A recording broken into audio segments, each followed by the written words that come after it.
tenho gastado muito do meu tempo e muito do meu ministério incentivando e motivando pessoas para a obra de Deus.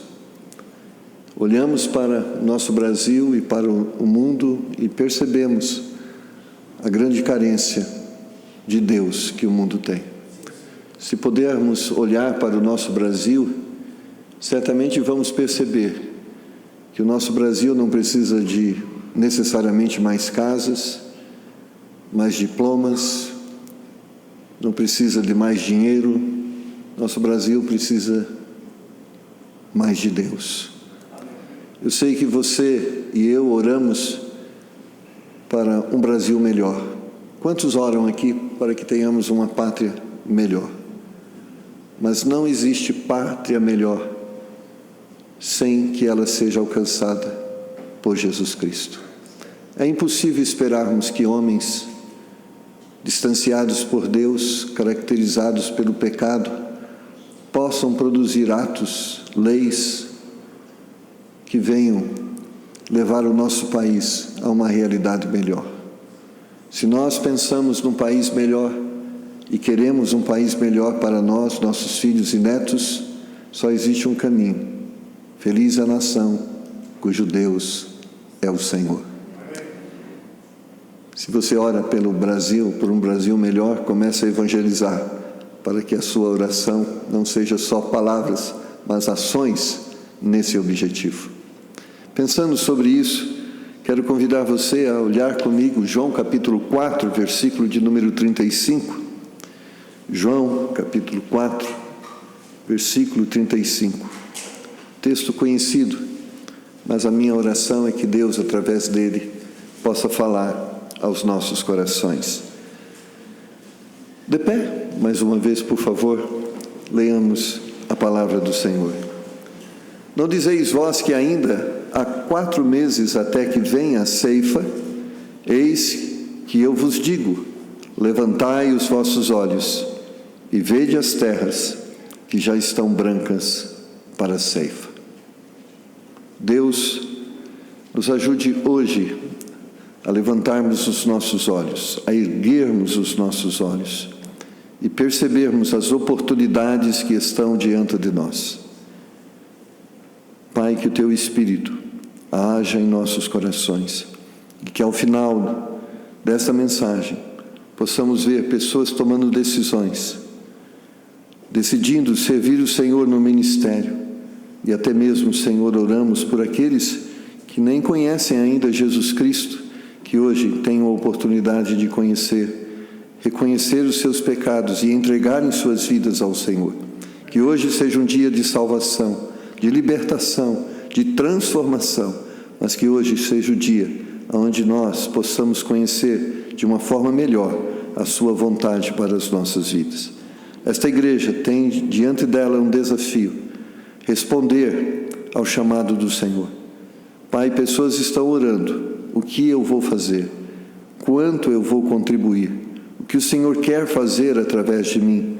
Que o Senhor esteja mostrando a cada coração, colocando em cada mente, não a vontade pessoal delas, mas a vontade do Senhor através da vida delas. Pedimos e oramos no nome de Jesus. Amém. Podeis assentar, irmãos. Há muitas pessoas que vivem em um mundo bem pequeno. Apesar de vivermos em um planeta de mais de 83 bilhões de metros cúbicos, o seu mundo tem apenas alguns metros. São os metros que abrangem o tamanho do seu eu. Dificilmente erguem os seus olhos, limitam-se a viverem em função de si mesmo. Sua visão é pequena, seu mundo é pequeno, sua expectativa é pequena e por isso a sua ação é pequena. Eu creio que há 3 tipos de visão que limitam o ser humano. Primeiro, a visão do comodismo. Eu lembro de uma senhora lá em Cajuru, e nós estávamos lá na igreja, e um dia ela chegou para mim e disse: pastor, O Senhor ora para a gente evangelizar, para a igreja crescer, mas eu gostaria que a igreja ficasse desse tamanho mesmo. Está tão bom assim. Menos gente, menos problema, menos dificuldade, assim está bom. Não dizeis vós que ainda há 4 meses até que venha a ceifa? Eis que eu vos digo, levantai os vossos olhos e vede as terras que já estão brancas para a ceifa. Quando nós olhamos à nossa volta, irmãos, as pessoas estão precisando de Jesus Cristo. Ontem falava sobre isso. As pessoas estão doentes fisicamente, doentes emocionalmente, doentes espiritualmente. Há um grande clamor à nossa volta. Clamor por paz, clamor por esperança, clamor por salvação.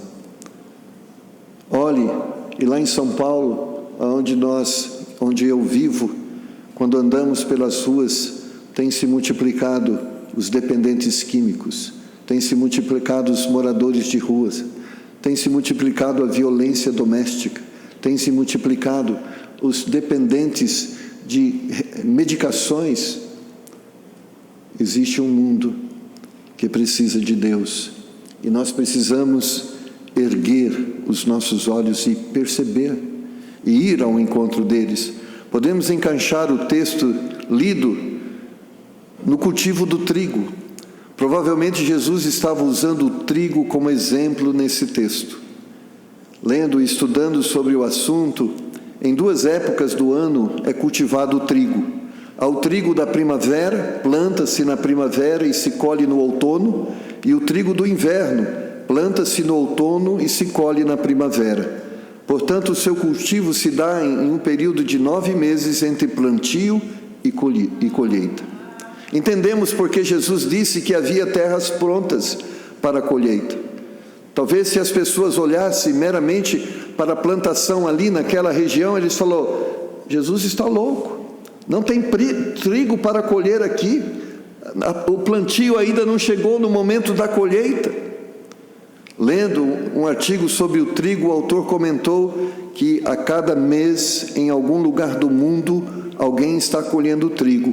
O outono não se inicia ao mesmo tempo em todos os lugares do mundo, como também a primavera. Poderíamos dizer que Jesus dissera: vede as terras, em algum lugar do mundo existe oportunidade para colheita. Em algum lugar do mundo existe trigo para ser colhido. Vá ao encontro destes que precisam da salvação. O comodismo, irmão, nos tira a oportunidade, nos torna improdutivos, limitados. A maior limitação não é aquela que existe no nosso bolso, mas a que existe no nosso coração. Há muitas pessoas limitadas financeiramente, espiritualmente, porque estão acomodadas. Muitas pessoas estão contentes apenas com a sua religiosidade. Entende o cristianismo como vir à igreja, entende o cristianismo como orar, entende o cristianismo como ler a Bíblia. Isso é importante, isso é necessário, mas cristianismo não é só isso. Cristianismo é sim um estilo de vida baseado na palavra de Deus, mas cristianismo também é uma missão. Quando Jesus ascendeu-se ao céu, ele disse que nós deveríamos continuar a missão que ele começou. É nossa responsabilidade dar continuidade à missão de Jesus.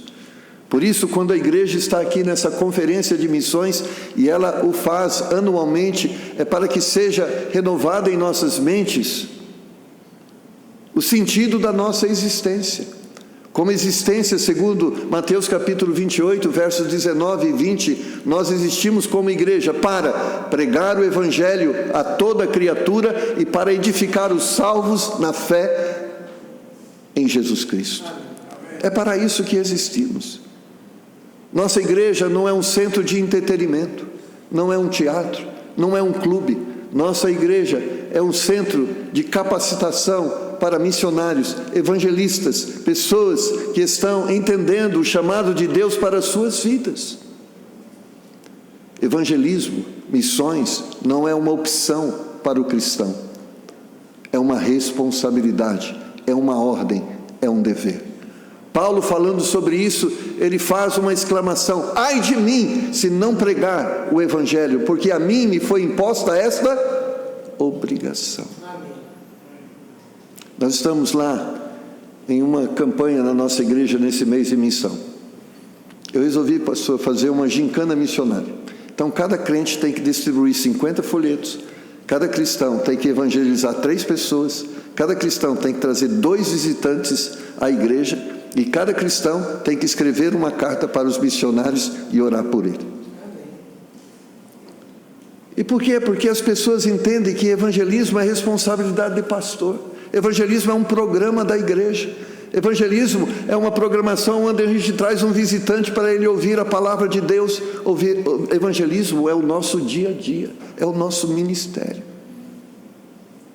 Muitas pessoas acreditam em vários métodos para crescimento da igreja, para expansão do Evangelho. Sabe o método mais eficiente para crescimento da igreja? Evangelismo pessoal. Amém. Se cada um de nós assumisse a responsabilidade de pregar e anunciar Jesus Cristo para a nossa família, para os nossos amigos, para os nossos colegas de trabalho, para os colegas de faculdade, irmãos, as igrejas seriam pequenas para abrigar os salvos. Porque o nosso campo não é aqui na igreja, nosso campo é quando nós saímos desta porta para fora. Ali está a nossa responsabilidade.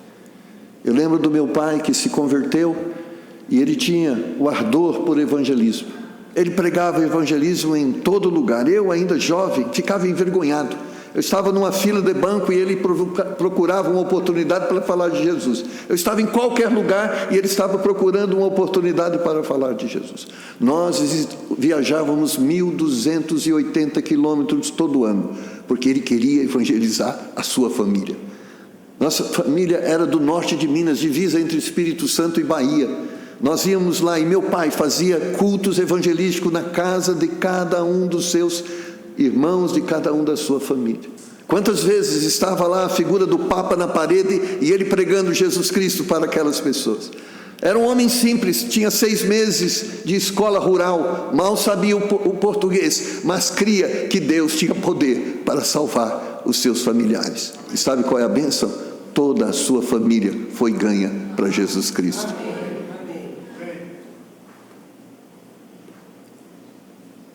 Existe um campo missionário que nos pertence, que não pertence ao pastor, o missionário XY é nosso. São pessoas que estão ao nosso alcance, ao alcance da nossa voz. Não podemos nos acomodar a entender o cristianismo dessa forma: vir à igreja, ler a Bíblia, orar, dizimar. Não, o cristianismo é mais do que isso, é uma missão. As famílias, muitas vezes, quando estamos acomodados, sofrem, a igreja sofre, a obra de Deus deixa de ser feita. A Bíblia nos incentiva ao dinamismo. A vida da igreja é uma vida dinâmica, é uma vida ativa. No livro de Atos, a Bíblia diz que a igreja todos os dias não cessava de pregar e anunciar o Evangelho de Jesus Cristo. João capítulo 9, versículo 4, nas palavras de Jesus Cristo, ele diz: convém que eu faça as obras daquele que me enviou, enquanto é dia, a noite vem, quando ninguém pode trabalhar. Vai chegar o dia que não poderemos mais trabalhar. Como igreja, o arrebatamento vai encerrar o nosso ministério. Voltará a responsabilidade para Israel, não mais nós, será de Israel. Até o arrebatamento é nossa. Mas eu não sei quando vai ser o arrebatamento, mas eu sei que eu posso morrer amanhã, e o dia da oportunidade para mim fazer a obra de Deus é hoje.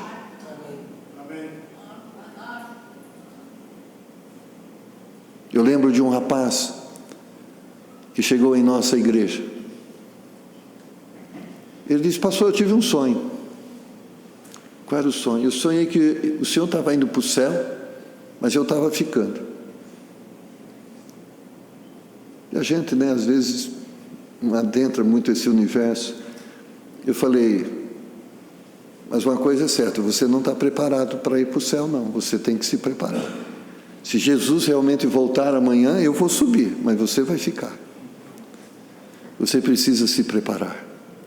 Mas ele estava envolvido com muitas coisas nesse mundo e ele não queria abrir mão dessas coisas para entregar sua vida a Jesus. Ele era dono de um bar e ele estava envolvido com venda de bebida alcoólica e ele sabia que ele precisava mudar de vida, deixar as coisas do mundo. Irmãos, tristemente, 30 dias depois, ele foi assassinado e morreu.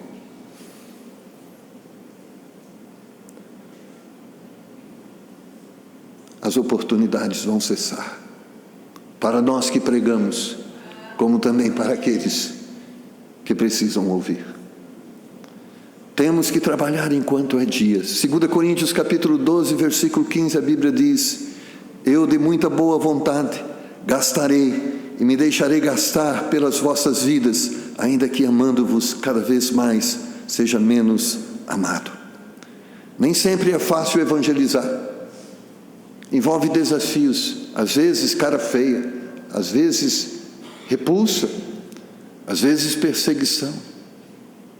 Eu lembro que quando minha mãe se converteu do catolicismo, vindo de uma família italiana, mineira, católica, quando você pensa mineiro, italiano, católico, você imagina o nível de devoção.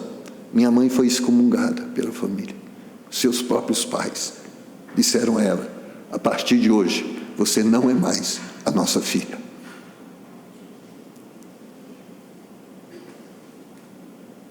O caminho de Deus, a Bíblia diz, é espinhoso, é estreito. A Bíblia diz que são poucos os que andam por ele. A Bíblia diz, por essa dificuldade, é estreito porque é sim, sim e não, não, o que passa disso é procedência maligna. É espinhoso porque nós estamos na contramão do mundo, nós estamos na mesma direção. A irmã estava falando muitas vezes da sua idade, canseira, cansaço. Às vezes a gente fica cansado, mas faz porque tem que fazer, levanta porque tem que levantar, ora porque tem que orar, lê a Bíblia porque tem que ler a Bíblia, prega porque tem que pregar, porque se a gente quiser pensasse em nós estaríamos na cama, né, pastor Romo? Dormindo, descansando. Mas nós temos uma missão. Nosso descanso não é na terra, é no céu. Primeira coisa que limita o homem é o comodismo. Não se conforme com o tamanho desta igreja. Não se conforme com as almas que já foram salvas. Não se conforme com a oferta que você está contribuindo para a missão. Não se conforme com aquilo que você está vivendo do cristianismo. Almeje alvos maiores. Creia que Deus pode fazer coisas maiores. Olha, a segunda coisa que limita o ser humano é o pessimismo. A visão do pessimista é terrível. Ela nos limita, nos faz empobrecer, nos faz improdutivos. O texto de João capítulo 4, no verso 27, lemos: e nisso viram os seus discípulos e maravilharam-se de que estivesse falando com uma mulher. Todavia nenhum lhe disse, que perguntas? Ou, por que falas com ela? No mesmo texto de João 4, existe essa questão que começou a soar nos corações dos discípulos. Os discípulos, como bons judeus, desacreditavam da possibilidade da salvação para os samaritanos. Os julgavam tão pecadores que era improvável que a graça poderia alcançá-los. O vede as terras foi um clamor de Jesus: vença o preconceito, vença o pessimismo, acredite, haja. Irmãos, nós temos que acreditar que o Evangelho de Cristo é o poder de Deus para a salvação de todo aquele que crê. O Evangelho é poderoso. Nós não são nossas palavras, é o Evangelho. Não é nosso poder, é o poder do Espírito Santo. As pessoas estão difíceis, pastor. Quando é que foram fáceis? Eu lembro de um pregador no interior de São Paulo, que num cavalo saía a pregar, quantas vezes hostilizado, corações endurecidos, onde pregava a casa era apedrejada, ou seja, pedras eram jogadas sobre a casa, as pessoas resistiam à fé. Mas um dia, os corações se abriram ao Evangelho,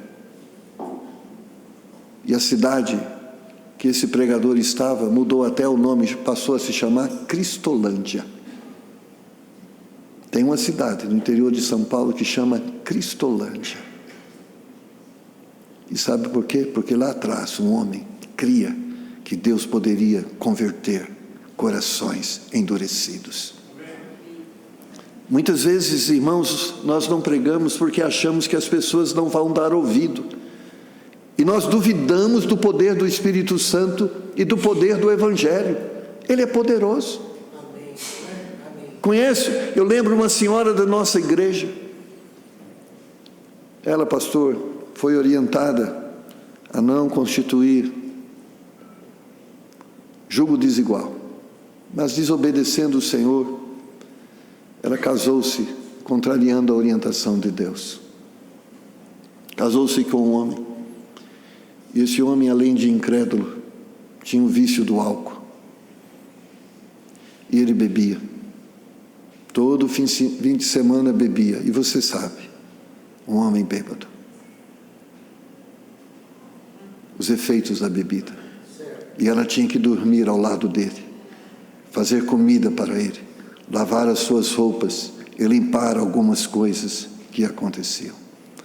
Mas ela começou a orar e pedir a misericórdia de Deus, que Deus salvasse o seu marido. Ela orou por 30 anos, e após 30 anos orando e testemunhando, o seu marido se converteu. Sabe o que é impossível de acontecer? Aquilo que a gente não faz para acontecer. Se não pregarmos, é como Paulo diz, se não pregarmos, não haverá salvação. Então temos que pregar para que haja salvação.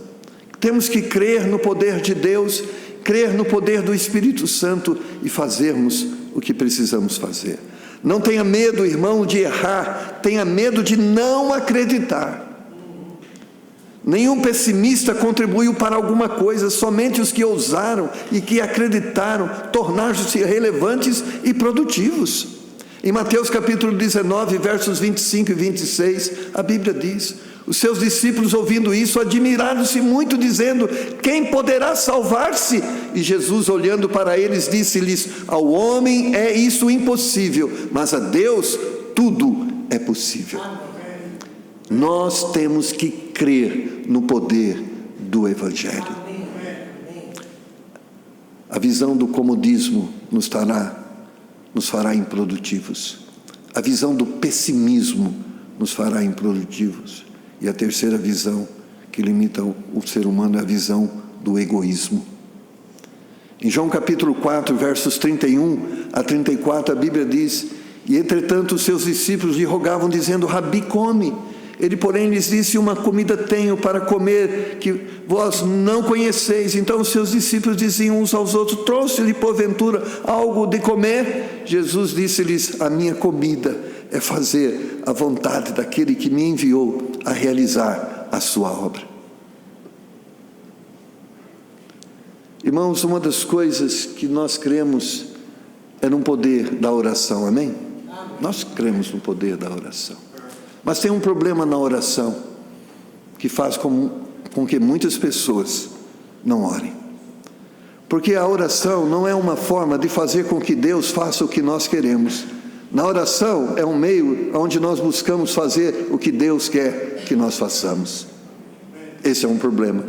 Porque muitas vezes nós oramos como que pedindo para que Deus realize a nossa vontade. Porque orar como Jesus orou, e que nos ensinou a orar, seja feita a sua vontade, assim na terra como no céu, é um grande desafio. O problema não é ouvir uma mensagem dizendo que Deus precisa de obreiros, e que Deus quer levantar novos missionários, e que Deus quer investir mais recursos na obra missionária. Isso é fácil de ouvir. Sabe o que é difícil? Nós começarmos a orar e perguntarmos sinceramente o que o Senhor quer que eu faça. Sabe, uma das coisas que eu não queria e nunca quis, ao longo de muitos anos de cristão, eu me converti em 1976. Até 1996, 20 anos.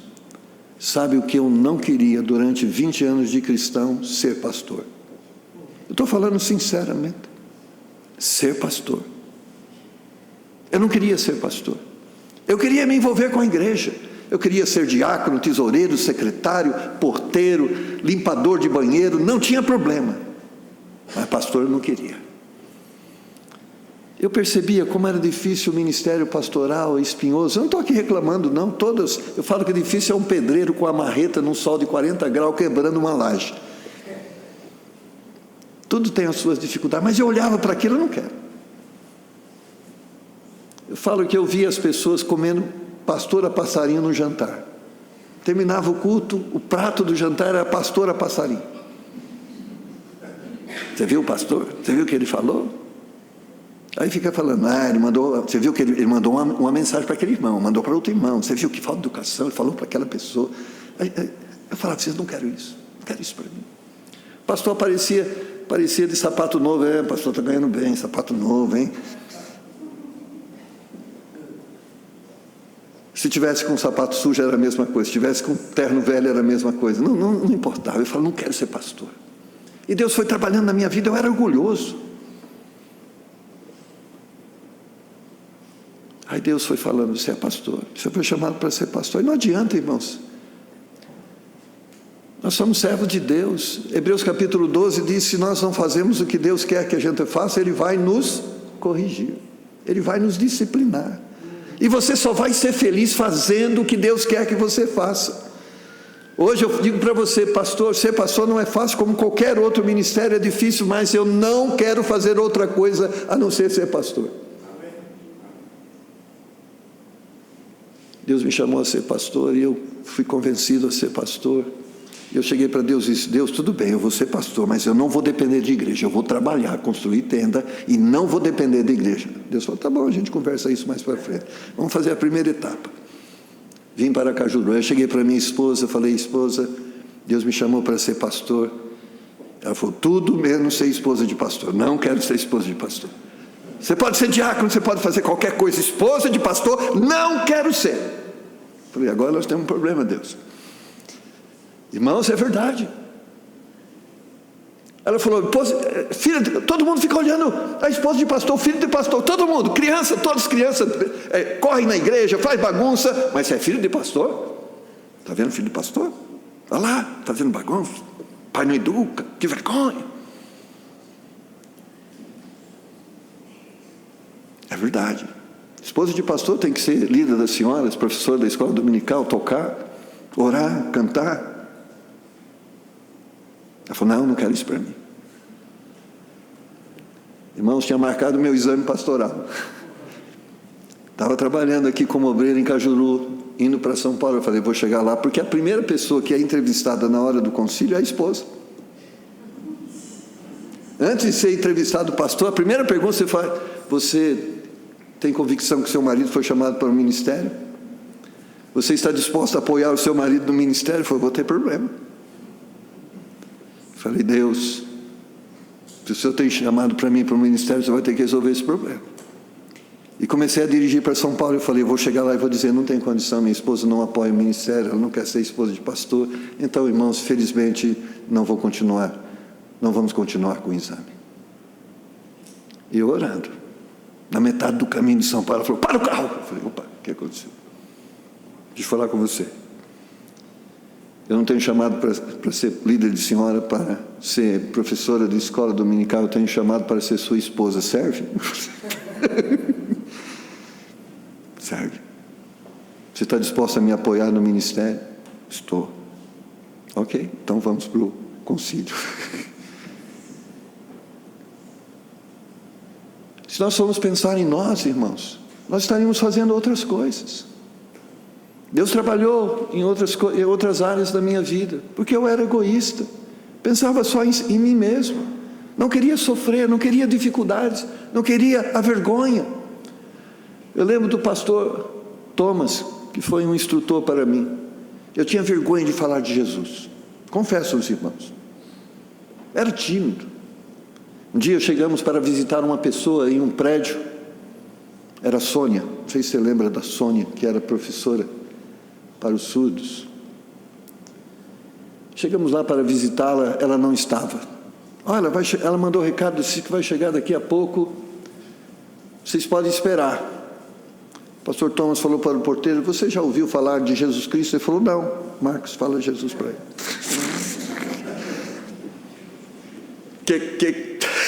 Tem que falar. Amados irmãos, nós não gostamos de desafios, nós preferimos o comodismo. Arriscar, enfrentar os desafios é muito complicado. Há vozes que ecoam ao nosso redor e dizem: você tem que pensar em si mesmo, você não tem que gostar de você mesmo. É que se você não gostar de você, quem vai gostar? O mundo ensina o egoísmo. Os discípulos pensavam: nós temos nossas necessidades pessoais, antes de pensarmos nos outros, temos que pensar em nós. Mas Jesus diz: a minha comida é fazer a vontade daquele que me enviou e realizar a sua obra. Vocês estão pensando em vocês mesmos, em comer. Nós já comemos, faz 3 horas que nós comemos, vocês querem comer de novo? Vamos fazer a obra de Deus. Já tem um carro, quer outro carro para quê? Vamos fazer a obra de Deus. O filme A Lista de Schindler, a última cena é muito triste, e é um relato biográfico da história. Ele olha para o seu carro e ele diz: eu podia ter com o dinheiro desse carro comprado mais alguns judeus, mas não puderam ser comprados, estavam mortos. Nós não vamos levar para o céu carro, não vamos levar para o céu casa. Não estou dizendo que é pecado ter carro, mas não vamos levar. Mas existe uma coisa que nós podemos levar para o céu: pessoas. Pessoas nós podemos levar para o céu. Nós podemos levar nossos filhos para o céu. Nós devemos levar nosso cônjuge para o céu. Nós podemos levar nossos vizinhos para o céu. Mas só existe uma forma de levá-los para o céu. Jesus é o caminho, a verdade e a vida, e ninguém vai ao céu a não ser por Ele. Então nós temos que falar de Jesus. Nossa tendência natural é olharmos egoisticamente, só pensarmos em nossas necessidades individuais. Por isso os doentes, as viúvas, os pecadores, os viciados, os encarcerados estão em muitos lugares abandonados. A Bíblia ensina: na verdade vos digo, que se o grão de trigo caindo na terra não morrer, fica ele só, mas se morrer, dá muito fruto. João 12, 24. Eu creio que a Bíblia diz que nós que servimos a Cristo temos que morrer para nós mesmos. O dia que morrermos para nós mesmos, nós daremos muitos frutos. Somos um só. Mas se morrermos para nós mesmos, podemos nos multiplicar em muitos. Temos que morrer para nós mesmos, para que algo possa ser feito. Lucas capítulo 9, verso 23 diz: e diziam a todos: se alguém quer vir após mim, negue-se a si mesmo, e tome cada dia a sua cruz, e siga-me. Todos nós queremos Deus, mas a maioria das pessoas querem o Deus servo, o Deus prateleira do supermercado.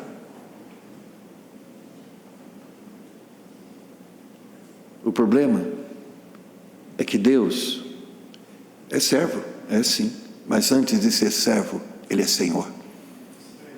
O dia que nós entregamos as nossas vidas nas mãos dEle, não somos nós que vivemos mais, é Ele que vive em nós. Muitas das coisas talvez a maioria delas que nós fazemos, não é o que nós queremos, é o que o Senhor quer. Na igreja, a mensagem que eu prego é que Deus quer. Nós sabemos isso bem. A roupa que nós vestimos é a que Deus quer. A música que nós ouvimos é a que Deus quer. A comida que nós comemos é a que Deus quer. A bebida que nós bebemos é a que Deus quer. Deus é Senhor da nossa vida. Por isso, missão não é a minha vontade e a vontade de Deus, e por isso nós precisamos fazê-la.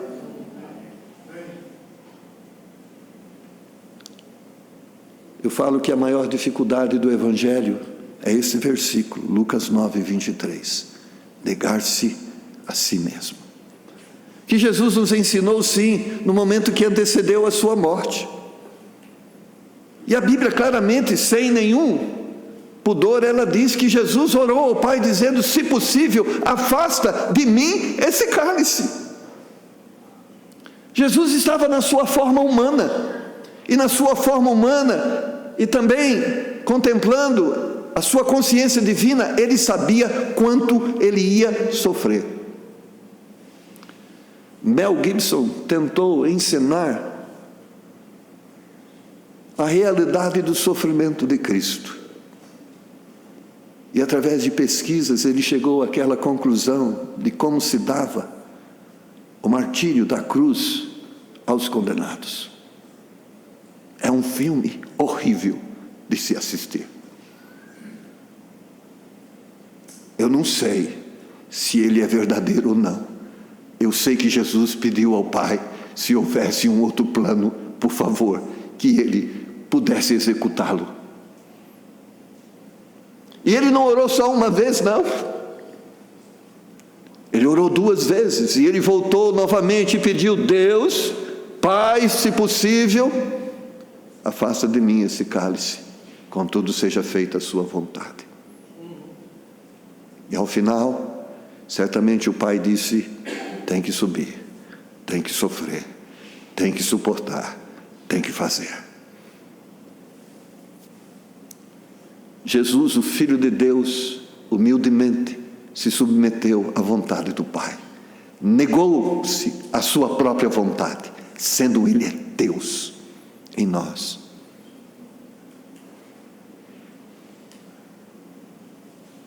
O que Deus quer fazer através da sua vida? O grande problema é que pessoas têm medo de perguntar. Porque talvez a resposta seja: larga tudo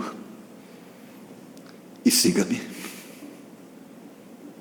E muitas vezes estamos presos a tantas coisas. Negar-se a si mesmo é aceitar o que Deus quer fazer através de nós.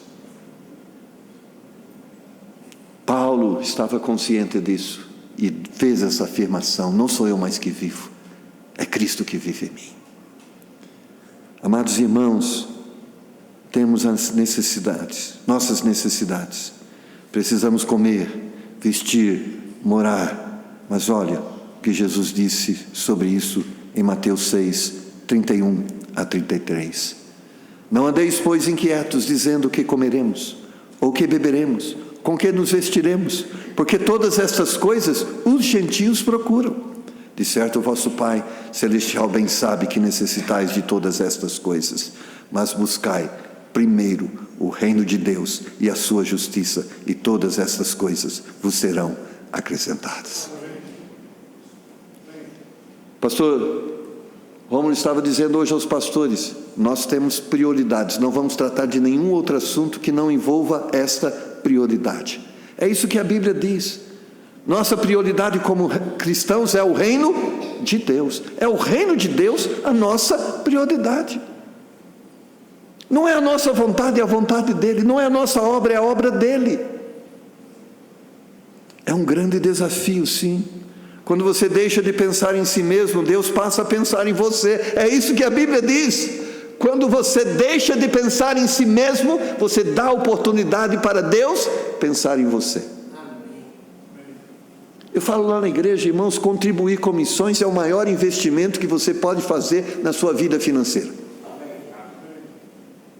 Sabe por quê?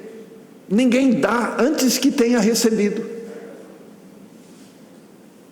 Então, quando você aceita o desafio de Deus pela fé, Deus vai me dar esse recurso para mim investir em missões, sabe o que vai acontecer? Você vai ser abençoado, Deus te dando aquilo que você está pela fé crendo que Ele vai dar.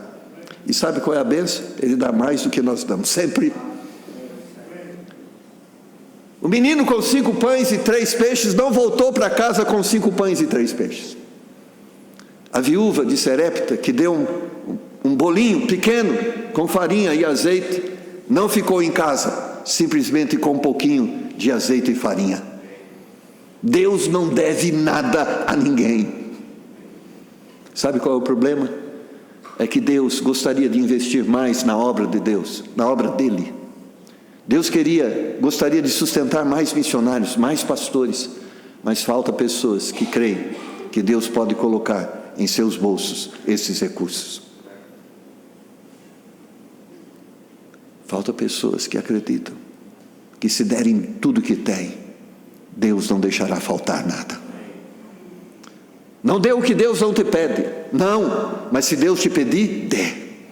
Se Deus te pedir o emprego, dê. Se Deus te pedir o carro, dê o que Deus te pedir, e nada vai lhe faltar. Quero encerrar contando um testemunho que eu vi, que muito tocou no meu coração. Certa família desafiada em uma conferência missionária nos Estados Unidos, o pastor desafiou a igreja a orar e perguntar a Deus: Deus, o que o Senhor quer que eu dou para o Senhor? Uma família começou a orar, a esposa orando, o marido orando, e de repente Deus colocou no coração do marido: dê a sua casa. Ele falou, sabe aquela coisa, uma voz estranha, e aquilo ficou no seu coração: dê a sua casa. Deus, isso vai ser um problema. Se eu falar para minha mulher que eu vou dar minha casa para a missão, nós só temos uma, nós não temos duas, nós só temos uma. Se eu der minha casa, vamos morar de aluguel, porque não temos outra casa. Falou, vou falar com a minha esposa: mulher, eu estou orando a Deus, perguntando a Deus o que Ele quer que nós damos para a missão, e Deus colocou no meu coração. Ela falou, não precisa falar, eu já sei, a nossa casa. Ele falou, tá bom. Você concorda? Sim, Deus falou. Nós não estamos orando perguntando para Deus, Deus falou, nós temos que dar. Você sabe das implicações? Sei.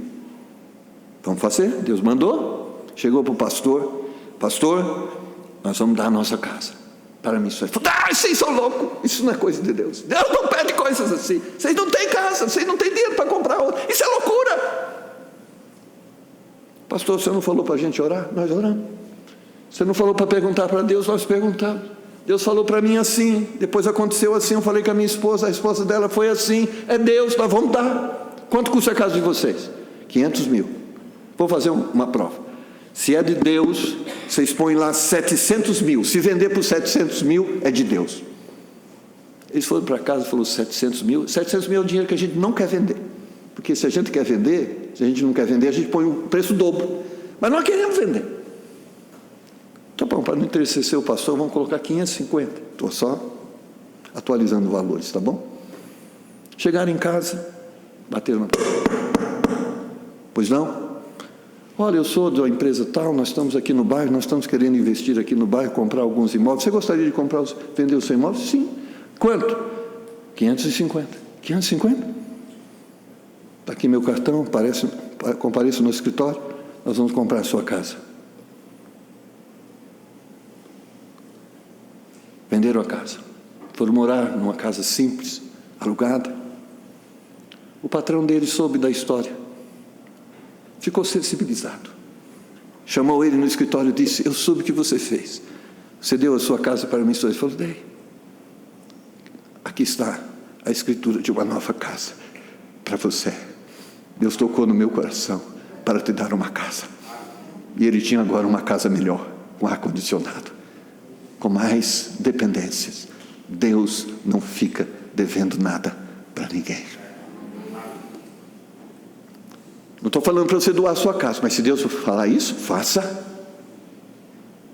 Já vi várias vezes o pastor Romulo vender o carro dele. Ele nunca está sem carro. Ele faz isso. Ele não fala para ninguém, mas ele faz. Está comprando terreno, ele vende o carro. Não, vende o carro. Depois ele comprou. Não estou endeusando, mas se Deus pede, irmãos, Ele é Senhor. Tudo que nós temos é dele ou é nosso? O emprego é dele, o dinheiro é dele, a casa é dele, foi tudo ele que deu, não é nosso, é dele, pertence a ele, e ele governa sobre essas coisas. É difícil isso, mas temos que fazer, porque somos governados por Deus, na vontade de Deus, no discernimento do Espírito, com seriedade, com lucidez, mas com espiritualidade. Temos que permitir que Deus governe a nossa vida. E isso inclui o nosso dinheiro. Deus quer fazer mais, mas muitas vezes pessoas não querem ser abençoadas para serem instrumentos para isso. Você pode viver acomodado, como pessimista, egoísta. O que você vai ser? Nada. O que você vai fazer? Nada. Jesus lhe convida a ser alguém relevante. Então levante os seus olhos, vede as terras, as oportunidades. Podemos colher hoje alguma coisa, podemos colher em algum lugar alguma coisa. Saia do comodismo, faça alguma coisa, acredite, pense também nos outros. Quer um conselho? Acredite nas palavras de Jesus Cristo: os campos estão brancos e prontos para a colheita. Quem disse essa palavra foi Jesus Cristo. Ele disse que os campos estão brancos e prontos para a colheita. Você acredita nisso? É a palavra de Jesus Cristo. Se depender dos pessimistas, acomodados, egoístas, muitas coisas não vão para frente. Essa igreja, sua família, sua vida, esse país, mas aqui existem pessoas corajosas, que acreditam em Deus, que estão dispostas a serem governadas por Deus. Então, esta igreja vai fazer as coisas que Deus quer que ela faça. Não sei se você é um desses, mas eu sei que tem aqui pessoas que não são acomodadas, que não são egoístas, que não são pessimistas. Elas acreditam que Deus pode fazer uma grande obra nesta igreja, que Deus pode fazer uma grande obra através desta igreja. Não importa, você não quer? Deus vai fazer com aqueles que querem. Deus vai fazer com aqueles que acreditam. Se una a estes e seja relevante. Escreva a história dessa igreja e faça parte dessa história como alguém que ousou acreditar naquilo que Deus pode fazer através de nós. Somos pequenos, não importa. Temos pouco recurso, não importa. Vamos colocar nas mãos de Deus. Deus sabe multiplicar os recursos. Deus pode fazer eficiente as nossas ações. Sabe o que acontece com os corajosos? Eles acreditam quando ninguém acredita. Eles lutam quando muitos desistiram. Enquanto muitos reclamavam, eles agem. Nós devemos ser assim, irmãos. E eu quero encerrar lendo Apocalipse capítulo 21, versículo 8. Mas quanto aos tímidos, aos incrédulos, aos abomináveis, aos homicidas, aos fornicadores, aos feiticeiros, aos idólatras e todos os mentirosos, a sua parte será no lago de que arde com fogo e enxofre, que é a segunda morte. Timidez e incredulidade são características de habitantes do inferno. Não somos incrédulos, não somos tímidos, somos ousados e crédulos, crentes naquilo que Deus pode fazer através de nós. Que Deus possa abençoar a sua vida. E nesse momento, se você está aqui e ainda não tem Cristo, você não veio aqui por acaso. Você é alvo de Jesus Cristo. Deus te ama e Ele te trouxe aqui para salvar a sua vida. Ele acredita no poder dele de te convencer acerca desta verdade. Se renda a esta verdade. Seja um salvo, seja alguém relevante nessa sociedade de irrelevantes. Seja alguém que tenha sentido na vida, em um mundo onde as pessoas não têm sentido para a vida. Que Deus possa nos abençoar. Pastor Rômulo, por favor.